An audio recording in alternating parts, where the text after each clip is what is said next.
ত্রাণবাহী নৌবহর এবং ২ শতাধিক মানবাধিকার কর্মী আটকে ইসরায়েলের বিরুদ্ধে ক্ষোভে ফুঁসছে গোটা বিশ্ব। প্যারিস, রোম সহ বিভিন্ন শহরে বিক্ষোভে নেমেছে লাখো মানুষ। দখলদারদের বিরুদ্ধে সর্বাত্মক অবরোধের দাবি জানিয়েছেন বিক্ষোভকারীরা। ইসরায়েলের সাথে কূটনৈতিক আর ব্যবসায়িক সম্পর্ক ছিন্ন করার পথে বেশ কয়েকটি দেশ। বসুন্ধরা ডায়াপেন্ট এখন আরো উন্নত।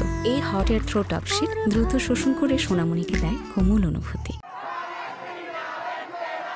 আন্তর্জাতিক জলসীমায় জলদস্যুর মতো গাজার বাসিন্দাদের ত্রাণ আটকে দিয়ে বিশ্ব সম্প্রদায়ের তোপের মুখে ইসরায়েল। তেল আবিবের বিরুদ্ধে ক্ষোভে ফুঁসছে কোটি মানুষ। দেশে দেশে চলছে বিক্ষোভ, ভাঙচুর, কূটনৈতিক আর ব্যবসায়িক সম্পর্ক ছিন্ন করার পথে কেউ কেউ। স্পেনের বার্সেলোনায় বিক্ষোভে জড়ো হয় প্রায় 15,000 মানুষ। পুলিশের ব্যারিকেড ভেঙে মিছিল নিয়ে মূল সড়ক ধরে এগিয়ে চলে বিক্ষোভকারীরা। এ সময় গাজা তুমি একা নও বলে স্লোগান দেয় তারা। এক পর্যায়ে লাঠিচার্জ করে বিক্ষোভকারীদের ছত্রভঙ্গ করে পুলিশ।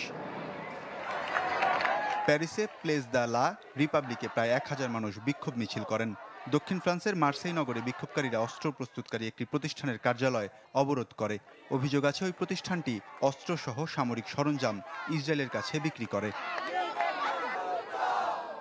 বিক্ষোভে উত্তাল ইতালির রোম, মিলান সহ প্রায় সবগুলো শহর। নৌবহরের সঙ্গে সংহতি জানাতে শুক্রবার সাধারণ ধর্মঘটের ডাক দিয়েছে দেশটির প্রধান শ্রমিক ইউনিয়নগুলো। কর্মীদের পাশে দাঁড়াতে প্রধানমন্ত্রী জর্জিয়া মেলোনিকে আহ্বান জানান বিক্ষোভকারীরা। সুইজারল্যান্ডের জেনেভায় বিক্ষোভকারীদের ওপর স্প্রে, জলকামান আর কাঁদানে গ্যাস ছুড়ে ছত্রভঙ্গ করে পুলিশ। তুরস্কের ইস্তাম্বুলে ইসরায়েলি দূতাবাস ঘিরে বিক্ষোভ করে হাজারো মানুষ। দখলদারদের ওপর সর্বাত্মক অবরোধের দাবি জানান তারা।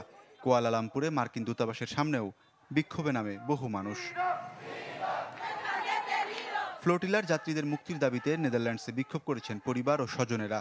আটক অধিকার কর্মীদের ওপর ইসরায়েলের এমন আচরণের বিরুদ্ধে নিজ দেশের সরকারের হস্তক্ষেপ চাইছেন অনেকে, যদিও এ নিয়ে এখনো আনুষ্ঠানিক কোনো বক্তব্য দেয়নি জাতিসংঘ। ওয়ালিউল্লাহ ফারুক, চ্যানেল 24।